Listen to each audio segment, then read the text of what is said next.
एक समय की बात है। एक छोटे से गांव में एक किसान रहता था। उसका नाम रामचंद्र था।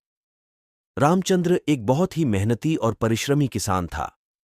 वह गांव के खेतों में दिन रात मेहनत करता और अपने परिवार को आवश्यकताओं के लिए पूरी तरह से संतुष्ट करता था।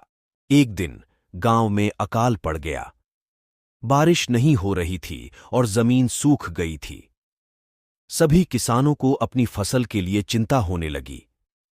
लेकिन रामचंद्र डरने वाले नहीं थे। वह जानता था कि मेहनत से किया हुआ काम कभी बेकार नहीं जाता है। रामचंद्र ने अपने खेतों को और अच्छे से सिंचाई करना शुरू किया। वह रात दिन मेहनत करता रहा, पानी की बचत करता रहा और पौधों की देखभाल में विशेष ध्यान देता रहा। दूसरे किसान उसे हंसते और मजाक उड़ाते रहे, पर रामचंद्र अपने लक्ष्य के प्रति सदा संकल्पबद्ध रहा।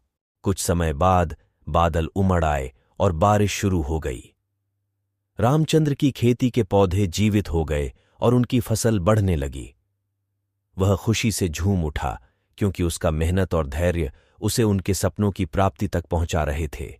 फसल काटने के बाद रामचंद्र ने अपनी परिवार के साथ आराम से खुशहाल जीने का आनंद लिया। उसकी मेहनत और परिश्रम ने उसे गर्व महसूस करवाया। वह गांव के बाकी किसानों के लिए एक प्रेरणा स्रोत बन गया। आखिरकार गांव की जनता ने उनकी मेहनत और समर्पण को मान्यता दी और उन्हें सम्मानित किया। रामचंद्र की कहानी और संघर्ष गांव के अन्य किसानों को भी प्रेरित करते रहे।